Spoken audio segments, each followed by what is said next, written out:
Well, what is good, Human Hope Familia? Welcome back to episode 6 of Human Hope with your host, Carlos Enrique Guzman Archibol Cabello, or Los for short. Episode 6, we are officially first graders. We are officially starting our elementary school education as a podcast. And I just want to thank you guys so much. It's actually a little bit mind-blowing how many people are listening to this on a weekly basis. Every single week, it continues to grow and grow and grow. And what I'm finding is it's quite simple. You guys are telling your friends to listen, and then your friends listen and they tell their friends. And honestly, the other thing is that I just need to continue to convince my wife to be on this show more often. How incredible was last week's conversation? I'm telling you, this is my life with Wit Farm. This is my life with my wife. She drops those nuggets of gold on a daily basis with me, and you guys just got to taste. So she will be back on the podcast. I promise. This is kind of going to piggyback off last week. This week's episode, it's going to piggyback. If you guys hopped on here last week, you know that we were coming off of, actually what I love about the podcast is that it ended before that story was over. Well, last week's episode, we talked about the worst week of our lives.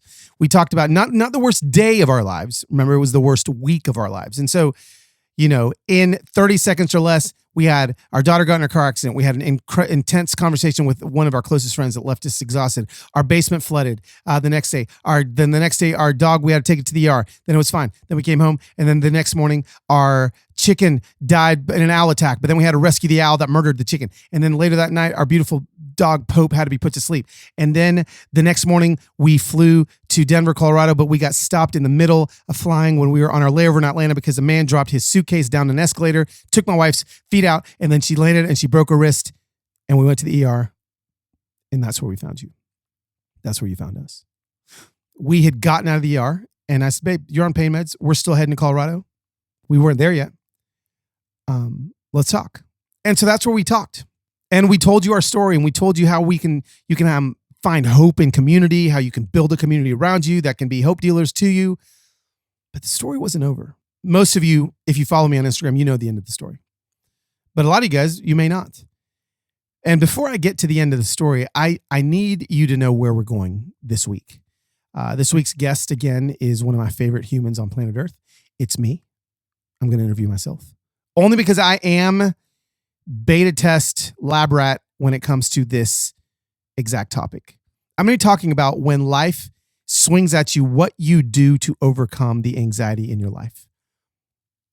Specifically anxiety. Depression and anxiety are really close cousins. I'm not a therapist. I'm not a clinical therapist or a psychologist. I'm just a dude that has spent 20 years of his life overcoming anxiety and finally did. And so when anxiety rears its ugly head, which it actually has this week, how do I handle it? Because I am healed of my massive anxiety. The healing has come. I am. I mean, I struggled with anxiety and depression. I was on 15 milligrams of Paxil for 15 years of my life. And I just kind of thought that was where I was going to be until the day I died. And it could have been, and it may be for a lot of you, but my story is a little different. I started looking at a different path of healing, and then I was healed, like completely and totally healed. I used to go from having panic attacks every single day, and I hadn't had one in, 5 years now. But that doesn't mean that I don't get episodes of anxiety. But when they rise, I put in some very strategic, specific rails that keep me from going off, from veering off course. And I'm going to give you guys those very specific things today, but I just needed you to know where we're going to be going, what we're going to be talking about. But I don't think that it's fair to talk about the anxiety that I am currently going through without you hearing the end of the story last week. So let's end last week.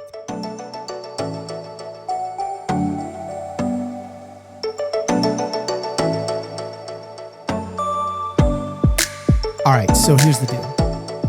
Heather and I record the podcast. Right as we were recording the podcast, some of my friends on social media had shared our Venmo account, which I was too proud to do myself. Man, I'm a grown man. I don't need your money, right? Like I was too proud.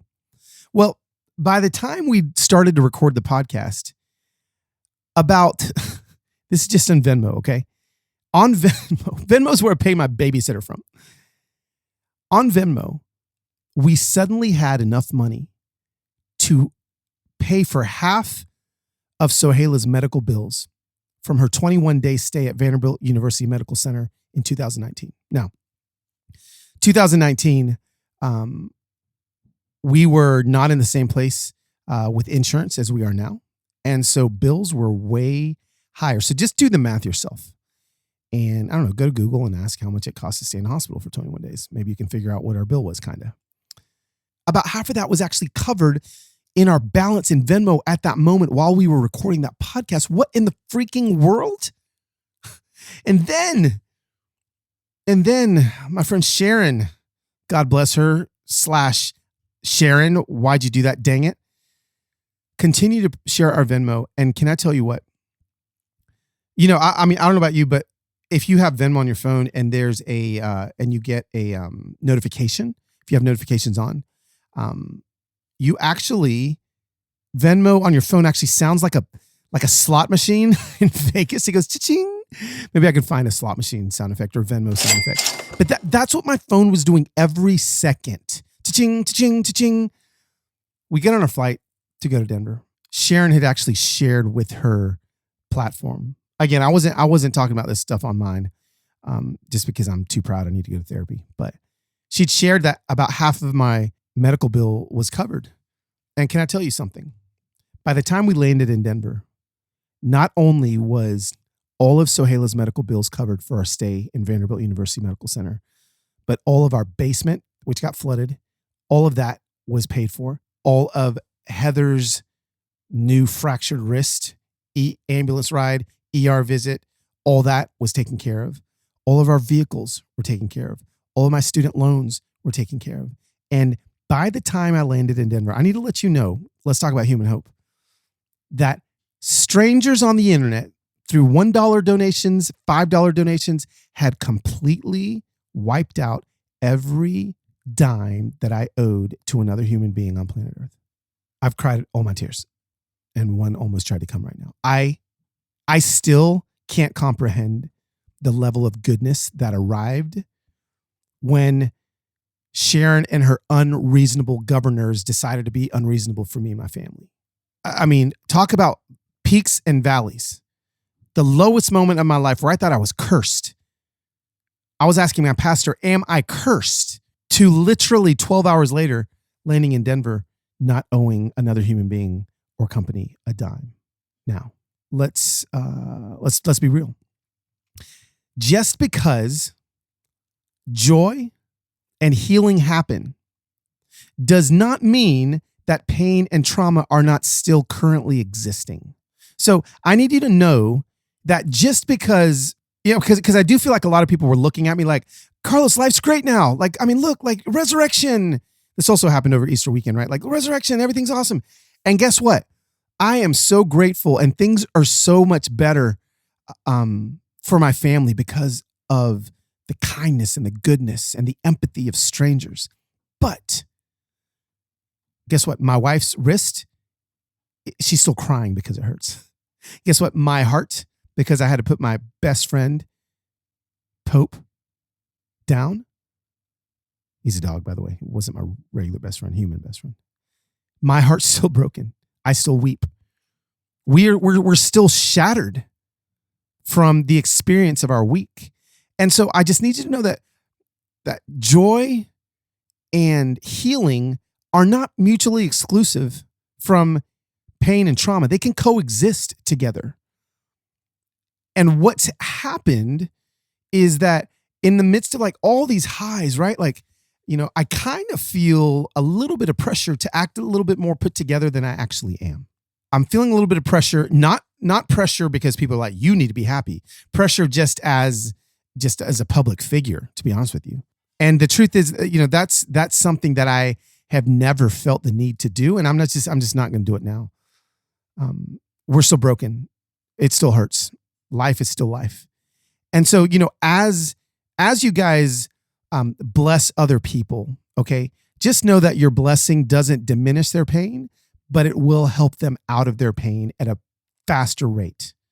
That's where I think we need to get to. I look at myself and I think to myself all the time, like, man, I want to give a hand. I want to help out. There was this Venmo challenge that was going around on it was on Instagram and on TikTok, where like people would raise money on their Venmo, then they'd go to like a Waffle House and they'd like tip the Waffle House waitress like $2,000, and they put it on video, and then they feel good. Which, I mean, all this feels great, right? But can I tell you something that like that's not the whole story? That $2,000 isn't going to rescue that Waffle House worker out of the reality that they're living in warfare on a daily basis. Things can get better, yes. And is it helpful? Yes. But it's not completely healing. And to be honest with you, that's not where we need to be completely putting all of our hope in, even like the finances. I know a lot of rich people who are the most miserable people on the planet. Now, what happened to us didn't make us rich, but it made us rich in American terms, whereas I don't have debt anymore. So it didn't like add to like our income, but it did pay off our debt. And it did so much to help us, but we need to be careful not to try to place our hope in those kind of blessings. Now, the hope can be placed in that it could happen again and that humans are capable of it. Maybe I'm going somewhere I don't want to go, but that's just a little aside for everybody. Because when you go through trauma and people come to support you, that support is going to be very helpful in carrying you through. But don't feel bad if you don't feel completely hopeful in the moment, because trauma is trauma and it's real and it hurts and pain is pain. And so that's where kind of I want to get to is here I sit. We are, where are we? It's Wednesday. Oh, it's been a week. A week ago today, I recorded that podcast. And Monday, I stood up. I was here in my house and I stood up and I just got super lightheaded and my heart started beating pretty fast. And I was like, oh, whoa. I know what this is. No, thank you. I don't think so. And I felt anxiety begin to come out, begin to express itself. Because the thing is our body there's a book called Our Body Keeps Score, and it does. Our body keeps score. So just because you've been given hope doesn't mean your body is not going to respond. Doesn't mean serotonin levels haven't been jacked. Doesn't mean anxiety won't rise. And so anxiety began to rise in me. And what did I have to do? Like I had to automatically begin to put into practice some of the tools that I've been using over the years to get me through seasons of anxiety. Now, let's start off with what I think is very, very important if you're somebody that struggles with anxiety. And you may or may not agree with me. Listen, I'm not here to get you to agree with me. I'm just trying to help you with what's helped me. I have completely changed my language when it comes to anxiety and depression and whatever mental health issue I'm dealing with. I used to say things like, I have anxiety. Okay. So maybe if I recorded this podcast 5 years ago, I would have been like, so now I've got tools that help me when I have anxiety. But I need you to realize what I actually said. You can rewind the podcast or I'll just tell you again right now. I did not actually say that I have anxiety. I didn't say that right now. I said anxiety is rising up in me, but I didn't claim it. So like, I need you to know it may not seem like a big deal, but our language is so important. Secular psychologists, faith-based psychologists, all of them, ones that believe in God and those that don't believe in God, they've all come to the same conclusion that our words carry such weight, even when we speak them about ourselves. So I no longer say that I have anxiety. Why is that? Well, but guess what? When I say that, I claim it as my own. Sometimes we become friends with our anxiety, our depression, all these things. It's not our friend. It's not a relationship that we get to like foster and take care of. No, it's something that will end and can end. And so we've got to be believing that it can and will end. So if that's the case, guess what? We no longer say I have anxiety. Guess what I say? I say I'm going through a season of anxiety. See, why do I say I'm going through a season of anxiety? Well, because That means there's a beginning, and that means there's an end. Seasons come, seasons go, so will this anxiety. All right, so let's just hop in. We're just going to kind of go down a list. What I want to do is I want to give you what I like to call the truth, which are facts versus myths when it comes to anxiety and depression. We're specifically talking about anxiety today. But again, remember, they're cousins. They can feel the same. Okay. I want to give you the truth. Okay. Facts versus myths. Then I'm going to give you some very specific tools. Okay. Relational tools, physical tools, and spiritual tools. And then I'm going to kind of give you what I like to call the test, right? So like what happens like once we're putting these practices in our lives into being, and then all of a sudden anxiety rises like it's rising in my life, like it rose in my life. And how did I go? What? Not today. It ain't gonna happen. The test every single day, when it's bad and when it's good. Let's hop into what I like to call the truth, where we are going to dispel some of these myths, some of these common myths, and we're going to dispel them with some facts, some data that will let you feel way less alone. Here we go. Okay, so this is what I need you guys to know. Every single person listening to this, you can beat this. You can live a happy and joy-filled life, okay? And you actually will jump for joy. When's the last time that you actually jumped for joy? Like you leapt, like your feet left the earth. We talked about this with Danica a few weeks back. When's the last time that actually happened? I can promise you this, that will happen again. Yes, that is how positive I am, how hope-filled I am that you can feel that again. Okay, so let's talk about the three camps that I think are listening to this podcast right now. The first camp is this is your first rodeo. Like you are like, what in the world? The amount of DMs I get from people that are struggling from anxiety for the very first time is definitely on the rise. 2020 did not help. 2021's not helping either. And I'm seeing a lot of people struggling with this for the very first time. So that it's your first rodeo. That's the first camp. The second camp is, well, you've been here before. This isn't your first rodeo. You've had anxiety. You've gotten better. You've gotten out. You've gone through the season, but maybe now you're back. And maybe you've seen that it's been longer in between episodes, right? So you are desiring to see the sunrise sooner than you saw it rise the last time. And then the third camp would be those of you who you haven't struggled with anxiety like this before. And you may be wondering, like, what in the world? Like, I don't understand. All my friends are talking about anxiety. Like, what does it feel like? What is it? I'm so glad that you're listening to this as well. So this podcast is going to be for everybody, because I think that not only will it give you tools if you're in it, tools that you've been in it, but you're not in it right now, and also tools if you've never been in it and maybe you never will be in it. Okay.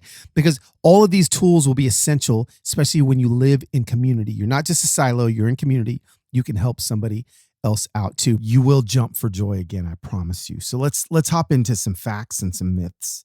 Okay, the first myth is this: you are alone. That is the myth that will destroy anybody before they get to any other myth when it comes to their mental health, that you're alone. But let's just smash that right away. According to the National Institute of Mental Health, 1 in 4 Americans will have a diagnosable mental illness in their lifetime. 1 in 4. Look at your friends, count to 4, and one of y'all gonna have a mental illness diagnosed in your lifetime. That's just the data. That's just the scientific data that is going to tell you how many people are struggling with anxiety and depression or some sort of mental health issue in their lifetime. One sort of diagnosable mental illness in their lifetime. Now, does it have to be the case? Is that like what we desire? No, but I need you guys to know that. Okay, so if you're in a room with 50 people, look around and know that 1 in 5 of you are feeling the burden of this crisis. You're not alone. You're not. Okay, so that's the first myth we need to get out the way. Okay, you're not alone. Second myth is this: mental health problems are caused by the people suffering from them. Like somehow the ones dealing with the mental health issues, they have done something wrong. You have done something wrong. Okay, if you're somebody struggling with the mental health issue, the myth is that you did it to yourself, right? Like you caused this. Maybe you worried too much. Maybe you drank too much. That's the myth. Let me tell you the truth. Now, the truth is, while of course we need to take responsibility for our own thoughts, feelings, and behaviors associated with whatever disorder it is that we're dealing with, we are not to blame for them. There's an important difference between taking responsibility and accepting blame. It's huge. So, what do I want us to do? I want us to take responsibility, but I don't want us to feel blame and shame. Now, unfortunately, a lot of people confuse the two things, taking responsibility and accepting blame. They're different. Here's a myth. If you don't struggle with anxiety and depression or any other mental illness, then you can't do anything for a person that does. That's actually not true. You can do a lot, starting with how you speak about them, right? We've talked about how important language is. You can actually create an environment that builds on people's strengths and promote understanding. Okay, so don't label people that are going through seasons of anxiety and depression. Don't label them as, oh, they have anxiety. We talked about this already. They have depression. They are a human first. Remember, use the word seasons. So if you don't struggle with this stuff, begin to change your language as well. Treat people that are struggling with these things with respect and dignity, just like you would anybody else. You can do a lot, a lot. So the myth is if you don't suffer, you can't do nothing. The fact is you actually can do tons. Here's another myth. Mental illness, anxiety, and depression are brought on by a weakness of character. Now, this is something that is so easy for us to fall victim to. This is a way of thinking that, unfortunately, bullies have heightened in our culture. You know, mental illnesses are actually a product of the interaction of a couple things, right?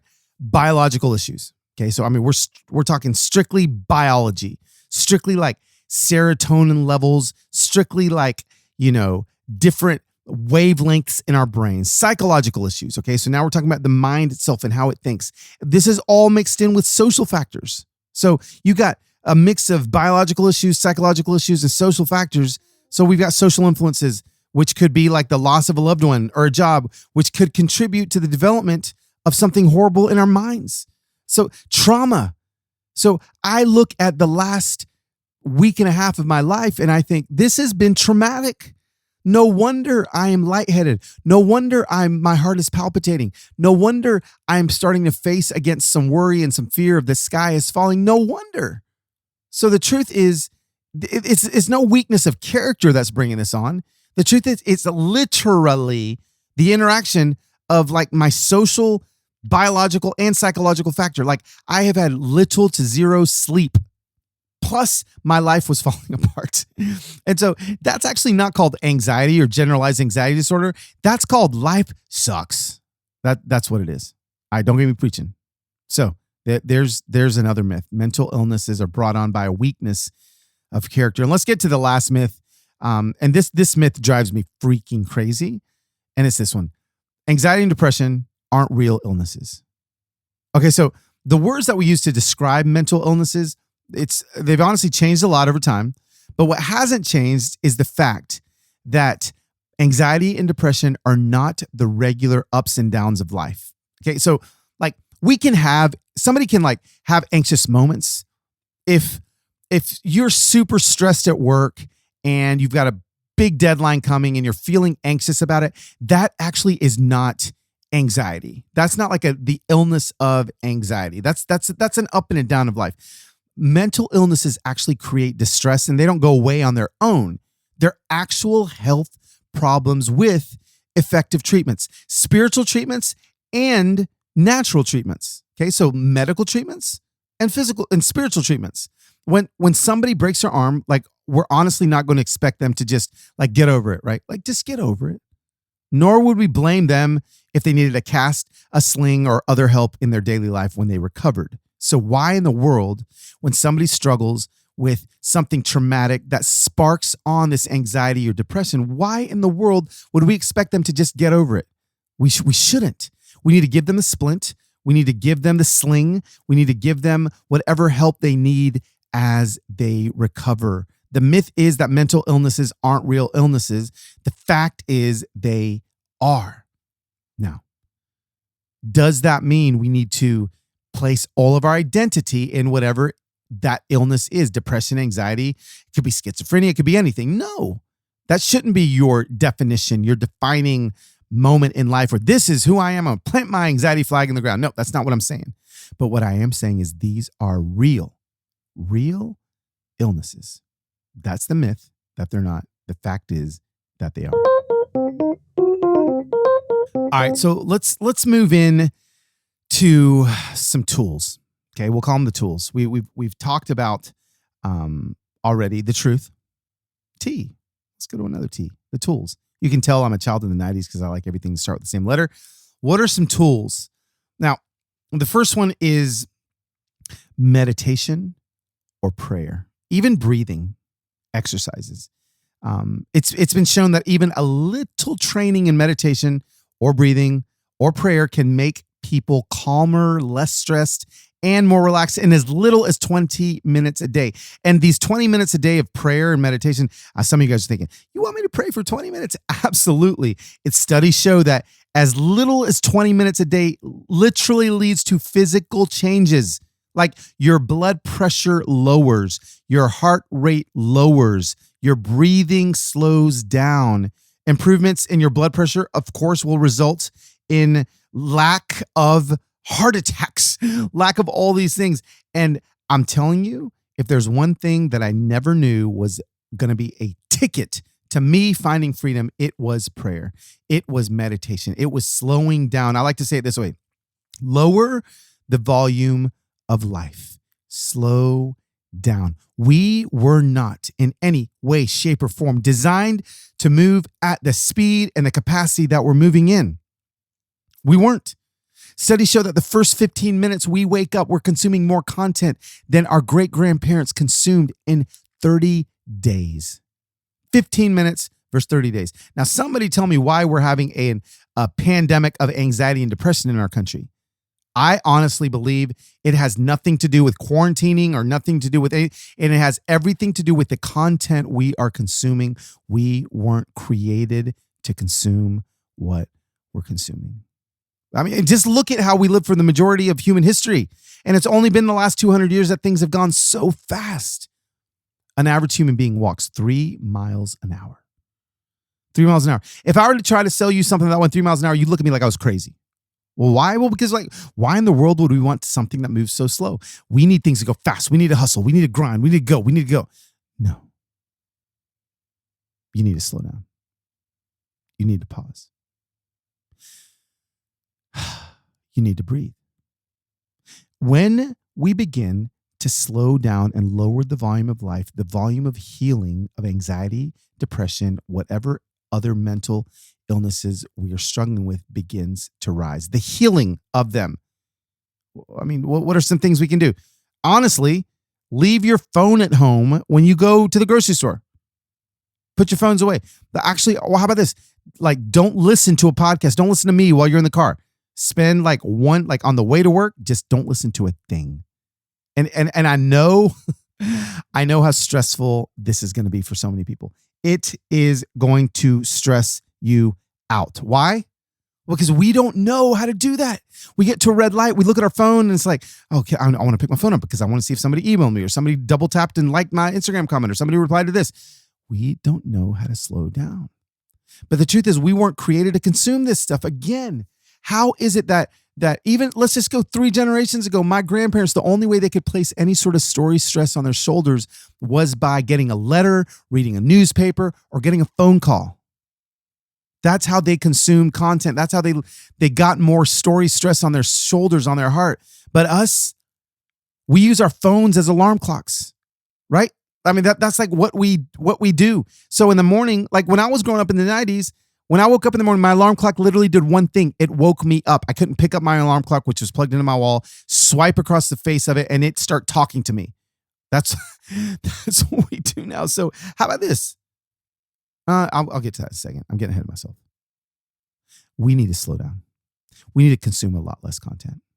And I believe when you do that, you are going to start seeing healing happen in your anxious heart. You're going to start seeing the anxiety begin to decrease, because I do think it has a lot to do with how much you're putting in, how much you're putting into your heart when it wasn't ever created for that much. Yes, we are fearfully and wonderfully made. Yes, we are, I believe, continuing to develop and evolve. And although our physical characteristics may evolve, I don't believe our souls do. I believe our souls are the same as they were in the beginning. And they were created for what I like to call Godspeed, 3 miles an hour. What in your life this week can you slow down in 3 miles an hour? Find out. All right. So, that's a huge one, a huge tool. Slowing down, prayer, meditation. Other ones are, food. I mean, let's be honest. Like a well-nourished brain is going to be way more resilient. We live in the most stressful times as human beings. There's a lot of demands for our attention. We're exposed to way more trauma. And I believe what you put in is what you're going to get out. So, I mean, like, what do you do? I would say for me, I lost about 45 pounds when I was trying to get better with my anxiety and depression. And it helped tremendously. Now, am I saying everybody needs to lose weight? No, but what I am saying is what you put into your body definitely reacts in your brain. Less sugar, less caffeine, less alcohol. Yes, all those fun things. I promise, again, more scientific studies show you cut that stuff out, you're going to cut your anxiety in half. The question is it worth it? Is it worth it to you guys? Exercise, okay? Exercise affects your mood. It affects, your serotonin levels. It affects how you feel about yourself. Do that. It's another tool. Make sure you're exercising every single day. If you got an Apple Watch, try to close them rings, right? How about something else? Chemicals, drugs. Drugs are okay. But let me tell you guys about drugs. I need to be clear here. I took 15 milligrams of Paxil for 20 years of my life, 15 years of my life. I can't even remember how much it was, but it was a lot of years. And actually, like the Paxil became like almost like my whoopee blanket. Do you guys know what a whoopee blanket is? Like the thing that you carried around when you were a kid? Because it's like, well, I can't miss my Paxil because I took that junk for a long time. And I got to the point where I just thought I'd never not take it again. Well, can I tell you, I am now 5 years completely removed from my medicine. I haven't taken any medicine for anxiety and depression after more than a decade of taking it. What should that tell you? That it is possible for you to get off of it. Now, some of you guys may be thinking, well, why would I want to get off of it? If it ain't broke, don't fix it. I'm here to tell you that medicine is very helpful, but it's not hopeful. Okay?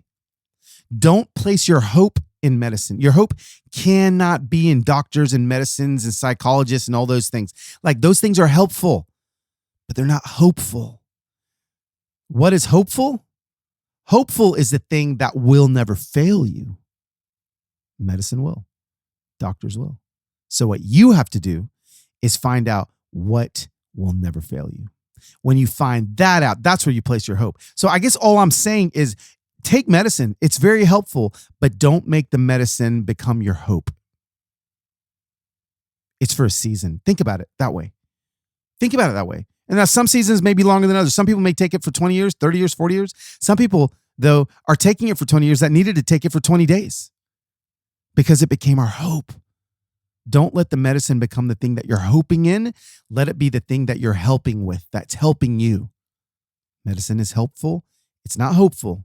If you've placed your hope in it, I'm asking you to reconsider how much hope you're placing in medicine.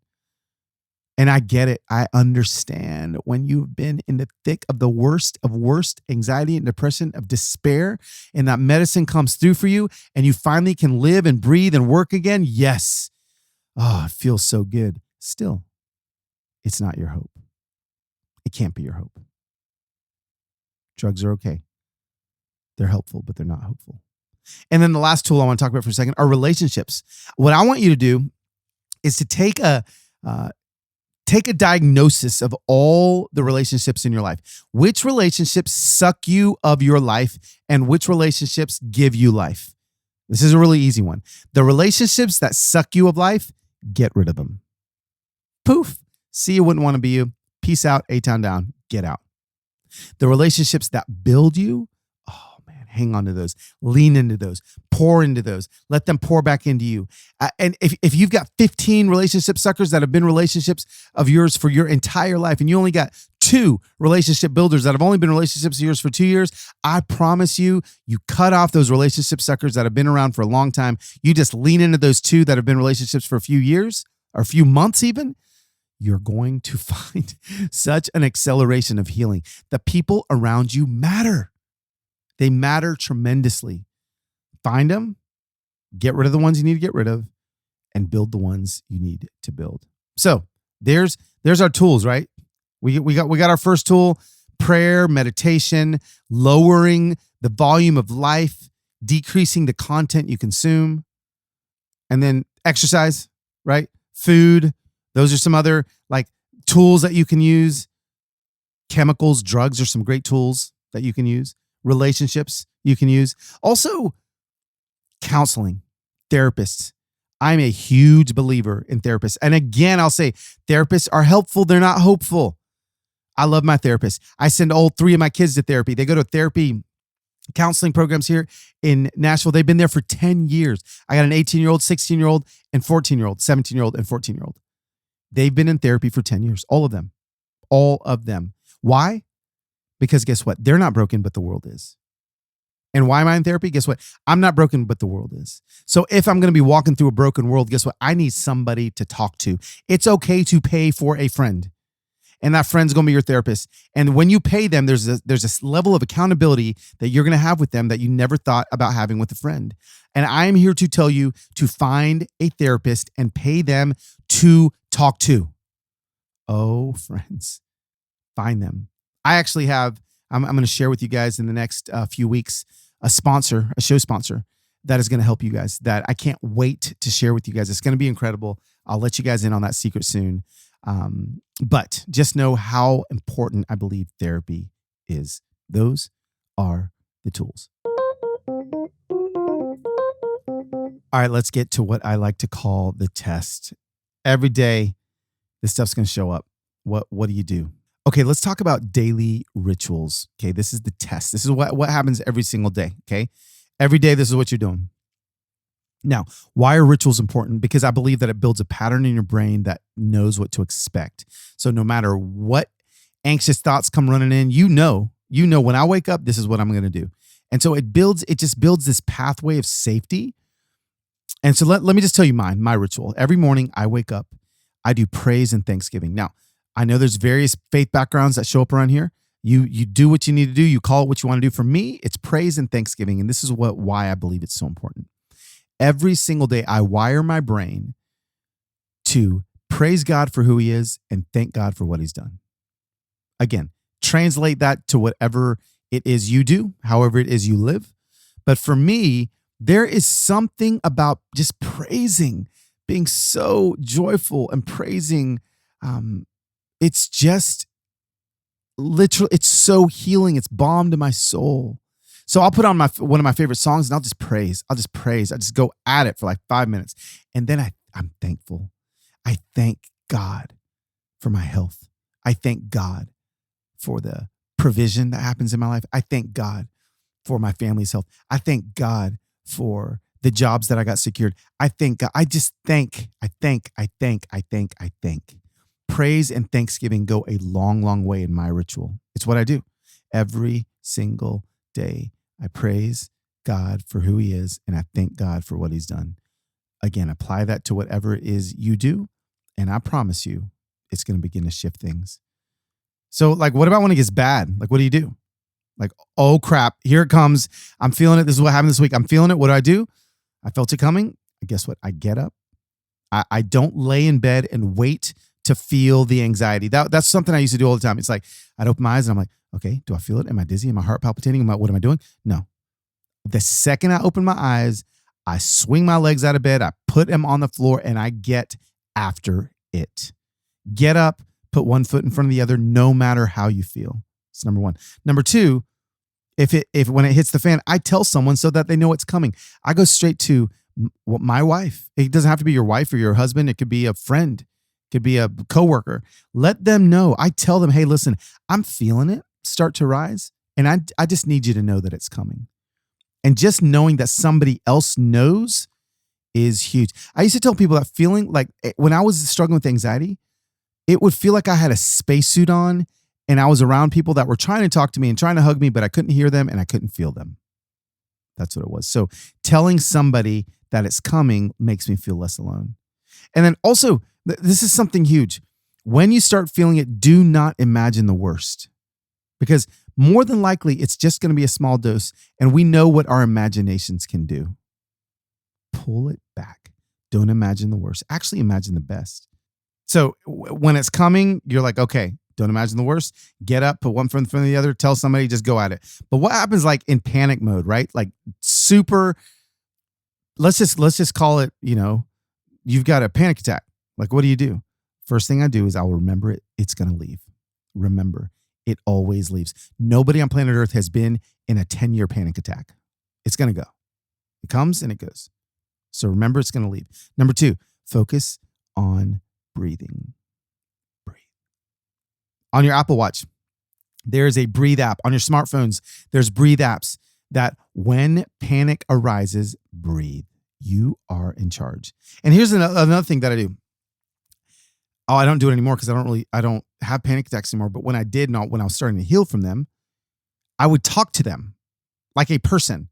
I would say, oh, hey, panic, guess what?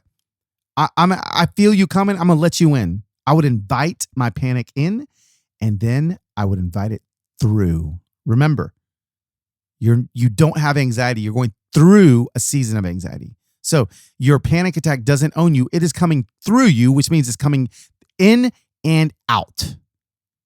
Talk to it, invite it in, and then invite it through, and then say, don't let the door hit you where the good Lord split you. Get out. And then remind yourself that you're in control by showing yourself that you're in control. So I would do things like when I was in the middle of a panic attack, I'd look at my hand and I was like, hand open. This sounds crazy, but I'd open it. I'd say, hand close. I'd say, Carlos, open your eyes. Carlos, close your eyes. And I would do these things, which showed me that I was in control of my body. And when it comes to panic attacks, a lot of times we do not feel in control of our bodies, of our heartbeats, of our breathing.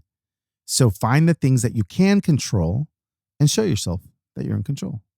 So that's what you do when you hit panic mode. Remember, it's going to leave. Focus on breathing, talk to it, invite it in and through, and then remind yourself that you are in control. Now, here's the thing. You're not going to be living and existing in anxiety the rest of your life. You're not. I'm just telling you, you're not. I haven't. I thought I would, and I'm not. So what do you do when it's good? Well, you share your stories. Share it. Help others. What that does is it helps yourself.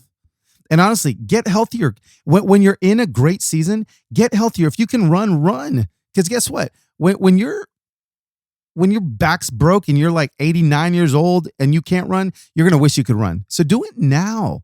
Get healthier. Enjoy life now. Don't wait.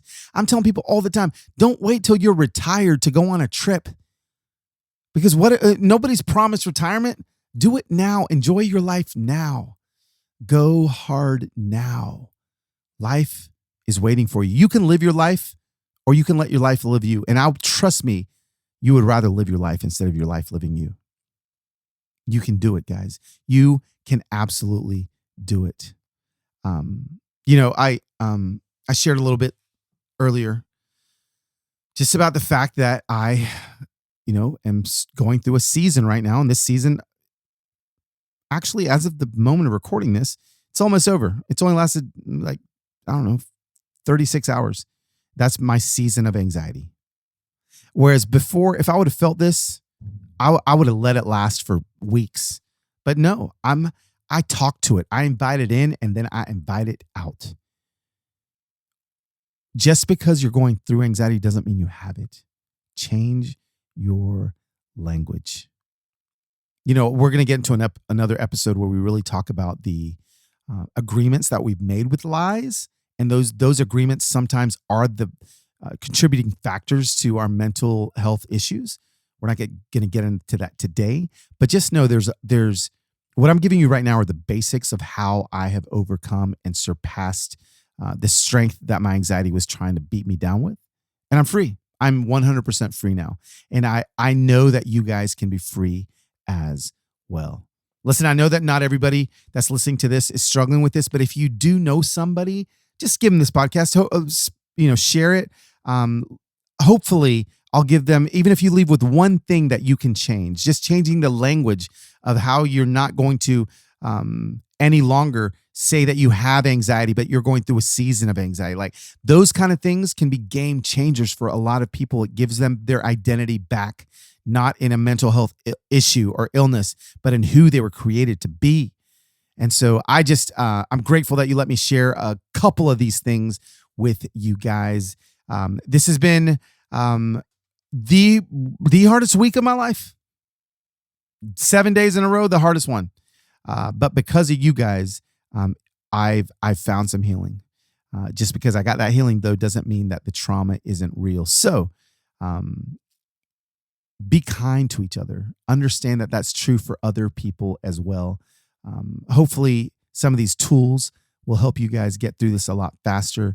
I'm grateful beyond words that you guys let me spend 45 minutes or an hour with you guys, tickling those ears and hopefully infusing some hope back into your life. Something that would infuse some hope into my life is to subscribe or rate, both subscribe and rate the show. Please, it really, really, really helps the show. If you're listening to this right now and you're thinking, oh man, it ain't gonna matter if I leave a review on the show. Actually, it does. So if you guys wouldn't mind, subscribe, rate, leave a review, share the episode, let your friends know that every single Thursday I am here with you guys to give you guys just a little bit of human hope. Next week, we've got a guest that I promise many of you are going to lose your minds when you find out who this guest is going to be. So make sure you're subscribed, you stay tuned, and remember this. I heard this from a friend of mine last week. Sometimes when your life feels like it's falling apart, actually, you may not know it, but it may be falling into place. This is Carlos Whitaker saying, I'll see you next week here on Human Hope.